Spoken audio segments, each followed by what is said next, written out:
নমস্কার, আমি ত্রিদীপ্তা জানা। আমি একটি আবৃত্তি বলে শোনাচ্ছি। গোফ চুরি, কবি সুকুমার রায়। হেড অফিসের বড় বাবু, লোকটি বড় শান্ত, তার যে এমন মাথার ব্যামো কেউ কখনো জানতো?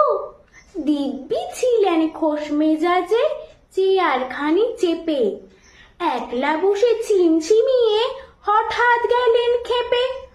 আঁতকে উঠে হাত পা ছুঁড়ে চোখটি করে গোল, হঠাৎ বলেন, গেলুম গেলুম, আমায় ধরে তোল। তাই শুনে কেউ বদ্যি ডাকে, কেউ বা হাঁকে পুলিশ, কেউ বা বলে কামড়ে দেবে, সাবধানে দে তুলিস। ব্যস্ত সবাই এদিক ওদিক করছে ঘোরাঘুরি। বাবু হাঁকেন, ওরে আমার গোপ গিয়েছে চুরি।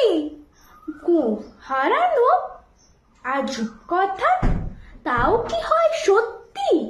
গোফ জোড়া তো তেমনি আছে, কমেনি এক রত্তি। সবাই তারে বুঝিয়ে বলেন, সামনে ধরে আয়না, মোটেও গোফ হয়নি চুরি, কখনো তা হয় না। রেগে আগুন তেলে বেগুন তেড়ে বলেন তিনি, কারো কথা ধার ধারে নেই, সব বেটাকেই চিনি।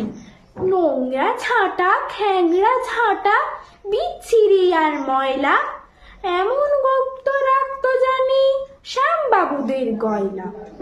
এ গোফ যদি আমার বলিস, করবো তোদের জবাই। এই না বলে জরিমানা করলেন তিনি সবাই। ভীষণ রেগে বিষম খেয়ে দিলেন লিখে খাতায়, কাউকে বেশি লাই দিতে নেই, সবাই চড়ে মাথায়। অফিসের এই বাঁদরগুলো মাথায় খালি গোবর, গোফ চোরা যে কোথায় গেল কেউ রাখে না খবর। ইচ্ছে করে এই বেটাদের গোফ ধরে খুব নাচি, মুখ্যগুলোর মুন্ডু ধরে কোদাল দিয়ে চাচি। গোফকে বলে তোমার আমার, গোফকে কারুর কেনা, গোফের আমি গোফের তুমি, তাই দিয়ে যায় চেনা। নমস্কার।